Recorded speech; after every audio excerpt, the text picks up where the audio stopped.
আল্লাহ রাসূল সাল্লাল্লাহু আলাইহি ওয়াসাল্লাম আমাদেরকে একটা দোয়া শিখিয়ে দিয়েছেন, যে এই দোয়াটা করলে সমস্ত বিষধর সাপ, বিষধর পোকামাকড়, এই রাসেল ভাইপার, এগুলো থেকে আমরা পরিত্রাণ পেতে পারবো।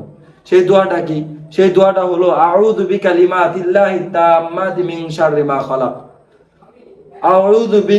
আউযু বিকালিমাতিল্লাহি তাম্মাতি মিন শাররি মা খালাক। এটাও তিরমিজি শরীফের মধ্যে এসেছে। তো আল্লাহ তাআলা আমাদেরকে এই দোয়া সকাল সন্ধ্যা 3 বার করে পড়ার তৌফিক দান করুন।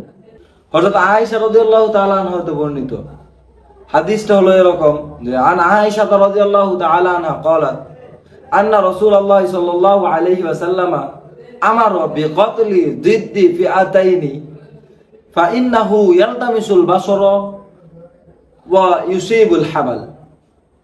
যে হুজুর সাল্লাল্লাহু আলাইহি ওয়াসাল্লাম পিঠে 2টি রেখা বিশিষ্ট বিষধর সাপকে মারতে আদেশ করেছেন, কেননা এই সাপটা দৃষ্টিকে কেড়ে নেয় এবং গর্ভের সন্তানের ক্ষতি করে।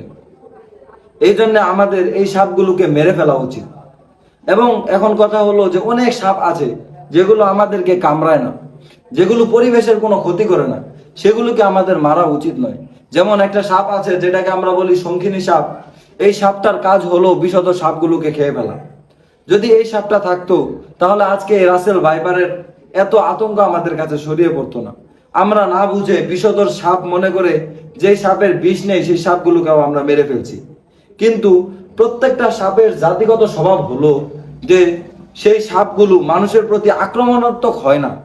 সেই সাপগুলো প্রথমে মানুষকে কামড়াতে আসে না। সেই সাপগুলো সবসময় মানুষ থেকে দূরে থাকার চেষ্টা করে।